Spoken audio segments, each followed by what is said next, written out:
Love, प्रेम। प्रेम को हम एक ऐसी भावना मानते हैं जो हर किसी के अंदर मौजूद है। प्रेम एक भाव से ज्यादा हमारा शाश्वत अस्तित्व है। प्रेम को लोग अलग अलग तरीके से परिभाषित करते हैं, परंतु कहीं ना कहीं ये शब्दों से परे अनुभव किया जाने वाला भाव है। हर किसी को इसकी तलाश है। हर रिश्ते में प्रेम देखने को मिलता है, चाहे वो प्रेम माता पिता के लिए हो, भाई बहन के लिए हो, प्रेमी प्रेमिका के लिए हो, दोस्त के लिए हो, गुरु के लिए हो, भक्तों के लिए हो या फिर स्वयं भगवान के लिए हो। प्रेम को भगवान का वरदान कहा जाता है, जो एक व्यक्ति को दूसरे व्यक्ति से जोड़ता है और पूरे संसार को भी जोड़ कर रखता है। लेकिन इस प्रेम का निस्वार्थ होना बेहद जरूरी है, वरना स्वास्थ्य से पूर्ण प्रेम का परिणाम काफी भयानक देखा जाता है। स्वार्थ से भरा प्रेम आमतौर पर लोगों में इसके प्रति सम्मान को भी समाप्त कर देता है और फिर वो प्रेम शब्द से ही नफरत करने लगते हैं। वैसे आजकल देखा जाता है कि कैसे लोग आकर्षण को ही प्रेम का नाम दे देते हैं, परंतु आकर्षण से पैदा होने वाला प्रेम क्षणिक होता है। आकर्षण खत्म होते ही प्रेम भी समाप्त हो जाता है और फिर उस प्रेम के स्थान पर उदासीनता, भय, घुटन, अनिश्चितता और असुरक्षा का भाव आ जाता है। ठीक इसके विपरीत जो प्रेम व्यक्ति को भगवान से आकर्षित होकर मिलता है, वो समय के साथ बढ़ता ही जाता है। भगवान कृष्ण का शाश्वत प्रेम हम सब के लिए एक समान व बेहिसाब होता है, जिसकी कोई शर्त नहीं होती। परंतु समस्या ये आती है कि व्यक्ति भौतिकतावाद में इतना उलझ चुका है कि प्रेम को समझ पाना भी उसके लिए बड़ा मुश्किल हो चुका है। ऐसे में उसे निभा पाना तो और भी मुश्किल है। तो चलिए जानते हैं कि आखिर स्वयं भगवान कृष्ण ने श्रीमद् भगवद गीता में प्रेम भाव के संदर्भ में क्या ज्ञान दिया है और इसे हम किस प्रकार से प्राप्त कर सकते हैं। अर्जुन उवाच नष्टो मोह स्मृति लब्धा त्वत् प्रसादान मयाच्तु स्थितोस्मि गत संदेह करिष्ये वचनम तव। भगवत गीता के 18वें अध्याय के इस 73वें श्लोक में अर्जुन भगवान कृष्ण से कहते हैं कि आपकी कृपा से अब मेरा सारा मोह नष्ट हो चुका है और स्मृति प्राप्त हो गई है। अब निसंदेह में संशय रहित तथा दृढ़ होकर आपकी आज्ञा का पालन करूंगा। अब यहाँ थोड़ी हैरानी हो सकती है कि ये श्लोक भला प्रेम विषय पर क्या ज्ञान देता है या प्रेम से इसका क्या संबंध। दरअसल इस श्लोक के माध्यम से समझ आता है कि कैसे अंत में अर्जुन ने भगवान कृष्ण की इच्छा को स्वीकार किया। आरंभ में अर्जुन अपने सखा संबंधियों को युद्ध भूमि में अपने सामने देख भावुक हो गए थे और उन सब के खिलाफ युद्ध करने से मना कर दिया था। परंतु भगवान कृष्ण से ज्ञान पाकर अंत में अर्जुन ने उनकी इच्छा अनुसार ही कर्म करना उचित समझा। अगर अर्जुन भगवान की इच्छा अनुसार कार्य नहीं करते तो आज हर कोई उनका अनुसरण करता। उनका उदाहरण प्रस्तुत करते हुए लोग अपने अपने धर्म से पीछे हट जाते। तो युद्ध भूमि पर अर्जुन ने क्षत्रिय होने का धर्म निभाकर धर्म की रक्षा की। उन्होंने किसी दबाव में ऐसा नहीं किया, क्योंकि ज्ञान देने के उपरांत भगवान कृष्ण ने उन्हें स्वतंत्रता दी थी कि अब वो अपनी इच्छा अनुसार जैसा ठीक लगे वैसा करें। अर्जुन युद्ध के लिए मना भी कर सकते थे और युद्ध कर भी सकते थे। अंत समय तक भगवान ने उनकी इच्छा शक्ति का सम्मान किया और उन्हें पूरी स्वतंत्रता दी। परंतु अधिकतर लोग सोचते हैं कि जीव और भगवान मानो कोई दो अलग अलग दिशा के पहलू हैं। व्यक्ति सोचता है कि अगर उसे भगवान की इच्छा अनुसार चलना पड़े तो उसे अपनी सभी इच्छाओं और स्वतंत्रता का त्याग करना पड़ेगा। उसे इसमें गुलामी का आभास होता है, क्योंकि व्यक्ति को पूर्ण रूप से अपनी इच्छा अनुसार चलना पसंद है।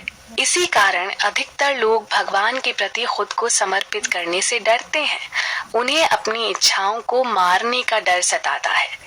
यहाँ एक बार फिर से अर्जुन को याद किया जा सकता है, जिन्होंने पूर्ण विश्वास के साथ भगवान कृष्ण की इच्छा अनुसार युद्ध करने का फैसला किया था, जिस फैसले से उनका कल्याण ही हुआ। अब देखा जाए तो ये पूरी सृष्टि ही भगवान कृष्ण से ही उत्पन्न हुई है। व्यक्ति के अंदर वास करने वाली इच्छा शक्ति भी भगवान से आई है। श्री कृष्ण व्यक्ति की इच्छा में दखल नहीं देते, लेकिन उसके कल्याण के बारे में उससे ज्यादा जानते हैं। अब उदाहरण के तौर पर एक प्रेमी प्रेमिका है जो एक दूसरे से बेहद प्रेम करते हैं और प्रेम में एक दूसरे के लिए जान देने जैसी बड़ी बात करते हैं। एक दूसरे के लिए चांद सितारे तोड़कर लाने की बात करते हैं और एक दूसरे का आदेश सर आंखों पर रखने की बात करते हैं। तो क्या इसमें किसी भी प्रकार से कोई गुलामी या स्वतंत्रता की हानि नजर आती है? उत्तर है नहीं। प्रेम यही स्वभाव है, लेकिन हम सब ने इस प्रेम को भौतिक संसार और उसकी विषय वस्तुओं से पूरी तरह जोड़ कर रख दिया है। हमें लगता है कि बस यही आनंद का स्रोत है। व्यक्ति जब ऐसी मानसिकता विकसित कर लेता है तो फिर वो परमात्मा की पूर्ण रूप से शरण लेने से हिचकता है। लोग इस जगत में अपार कष्ट अनुभव करते हैं, फिर भी श्री कृष्ण की शरण लेने से हिचकते हैं या डरते हैं। परंतु सत्य तो यह है कि जो भी श्री कृष्ण से प्रेम करते हुए उनके आदेशानुसार चलता है, वो एक दिन भौतिक संसार की मोह माया से मुक्त हो जाता है, जैसे कि युद्ध के अंत में अर्जुन हुए थे। दूसरी बात कि श्री कृष्ण से ज्यादा हमें दूसरा और कोई नहीं समझ सकता।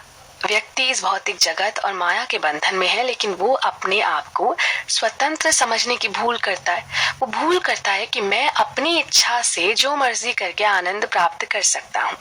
परंतु जिस दिन वो पूर्ण विश्वास के साथ श्री कृष्ण की शरण लेगा, उस दिन न सिर्फ उसकी इच्छा पूर्ण हो सकेगी, बल्कि वो अविनाशी प्रेम व आनंद को भी प्राप्त कर सकेगा।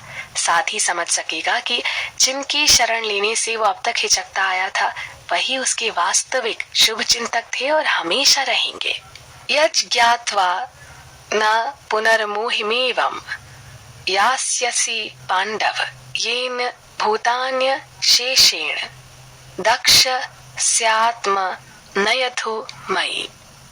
यहाँ भगवान कृष्ण अर्जुन को बताते हैं कि तत्व ज्ञान या कहीं वास्तविक ज्ञान को प्राप्त करने के बाद तुम फिर कभी इस प्रकार से मोह को नहीं प्राप्त होगे, क्योंकि इस ज्ञान की मदद से तुम देख सकोगे कि सभी भूत मात्र यानी जीव परमात्मा का ही अंश है, यानी वो सब मेरा ही अंश है।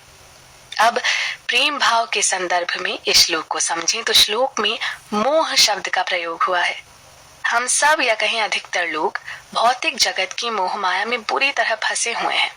कोई विरला ही कठोर प्रयास के चलते और भगवान की कृपा से माया के जाल से मुक्त हो पाता है। श्री कृष्ण ने श्लोक में मोह से मुक्ति का मार्ग भी बताया है, और वो मार्ग है तत्व ज्ञान का होना, जिसे प्राप्त करके व्यक्ति दोबारा मोह माया या कहीं इस दुनिया के भ्रम में नहीं पड़ता। भ्रम पर किस बात का? इस बात का कि सिर्फ और सिर्फ भौतिक विषय वस्तुएं ही खुशी दे सकती हैं। इसके चलते मानो हर कोई ज्यादा से ज्यादा सामान जमा करने में व्यस्त है। अब वास्तव में चाहे व्यक्ति को सामान की उतनी आवश्यकता हो या ना हो, लेकिन उनको जमा करके वो समाज के बीच अपना रुतबा कायम करने की कोशिश जरूर करता है। अब जैसे कि अच्छी नौकरी मिलते ही व्यक्ति अपने घर का पुराना टेलीविजन हटाकर उसकी जगह कोई महंगा टेलीविजन ले आता है। इसके पीछे उसकी दो इच्छाएं होती हैं, एक तो बड़ी टेलीविजन सेट पर फिल्म देखना, और दूसरा यार दोस्तों रिश्तेदारों के बीच अपना एक प्रतिष्ठित पद कायम करना। देखा जाए तो इन दोनों में से ज्यादा ध्यान तो प्रतिष्ठित पद की ओर ही होता है। इस दुनिया में हर कोई दूसरों का ध्यान खींचना चाहता है कि लोग उसे अहमियत दें, प्रेम दें, सम्मान दें और समाज में उसकी प्रतिष्ठा बनी रहे। इन सब के होने पर व्यक्ति समाज के प्रतिष्ठित समूह का हिस्सा बन जाता है। परंतु वास्तव में देखा जाए तो व्यक्ति की प्रतिष्ठा कभी भी धूमिल हो सकती है, कभी भी उसका धन उसके हाथ से निकल सकता है, कभी भी उसका सम्मान अपमान में बदल सकता है। कल तक कोई व्यक्ति समाज के लिए बड़ा पूजनीय था और रातों रात अचानक वो खबरों में छा जाता है और काले कारनामों या गलत आरोप के चलते उसका सम्मान खो जाता है। ऐसे ही जो समाज आज उसे बड़ी अहमियत दे रहा है, वो एक दिन उसको पूछना भी बंद कर देता है। कुल मिलाकर इन सब के होने पर समाज या कहीं सामाजिक मंडलियां व्यक्ति का स्वागत करती हैं, उसे स्वीकार करती हैं, उसे प्रेम देती हैं, लेकिन जैसे ही व्यक्ति कंगाल होता है, वही सामाजिक मंडलियां उसे त्याग भी देती हैं। फिर ये अनुभव उस व्यक्ति के लिए काफी पीड़ादायक बन जाता है। परंतु इन सब के बीच भगवान कृष्ण का प्रेम प्राप्त करने हेतु सिर्फ एक शर्त है कि व्यक्ति सच्चे दिल से उन्हें स्वीकार करे। समाज में प्रतिष्ठित समूह का हिस्सा बनने के बदले व्यक्ति श्री कृष्ण की आध्यात्मिक दुनिया का हिस्सा बनने का प्रयास करे, जहां उसके द्वारा किया गया कोई भी कार्य या प्रयास असफल नहीं होता। साथ ही यहाँ हर कोई कृष्ण का अंश होने के नाते समान रूप से मूल्यवान है। इतना ही नहीं, कृष्ण प्रेम पाने के लिए व्यक्ति को इतनी सारी भौतिक विषय वस्तुओं को भी जुटाने की आवश्यकता नहीं, क्योंकि भगवान कृष्ण सबको बिना शर्त असीम प्रेम करते हैं। तो अगर व्यक्ति को आत्मा ज्ञान या कहीं आत्मा साक्षात्कार हो जाता है, तो वो इस भ्रम से बाहर निकल आता है। भगवान की सेवा, शास्त्रों का अध्ययन, प्रामाणिक गुरु से ज्ञान, भक्तों की संगति, भगवान की कथाओं का श्रवण आदि के माध्यम से व्यक्ति जीवन के असली उद्देश्य को समझते हुए अध्यात्म के मार्ग पर दृढ़ता पूर्वक चल सकता है। साथ ही जान पाता है कि उसका असली स्वरूप शाश्वत है, वो श्री कृष्ण का ही अंश है और वहीं से उसे असीम प्रेम मिल सकता है जिसकी तलाश हर जीवात्मा को हमेशा से रही है। सर्वस्य चाहम हृदि सन्निविष्टो मतः स्मृति ज्ञानर्म पोहचन च वैदेश च सर्वैरहमेव वेद्यो वेदांत कृदेव विदेव चाहम। भगवान कृष्ण अर्जुन को इस श्लोक में बताते हैं कि मैं ही सबके हृदय में अंतर्यामी रूप से आसीन हूँ तथा मुझसे ही स्मृति, ज्ञान और विस्मृति होती है। सारे वेदों द्वारा मैं ही जानने योग्य हूँ, वेदांत का कर्ता और वेदों का जानने वाला भी मैं ही हूँ। अब अगर हम प्रेम विषय को लेकर इसे समझें तो पता चलता है कि कैसे श्री कृष्ण हम सबके हृदय में परमात्मा रूप में आसीन है। उन्हें इन भौतिक नेत्रों से नहीं देखा जा सकता। श्री कृष्ण सूक्ष्म रूप से हम सबके कल्याण कार्य में तल्लीन रहते हैं। हम सबके प्रति ये उनका प्रेम भाव ही है जिसे बहुत कम लोग समझ पाते हैं। बाकियों को लगता है कि वो अपने ही बल पर पूरा जीवन चला रहे हैं, ऐसे में वो भगवान के प्रेम को नहीं देख पाते हैं। वैसे भी इस जगत में स्थूल या कहीं भौतिक वस्तुओं के आदान प्रदान से एक दूसरे का प्रेम आसानी से समझ आ पाता है।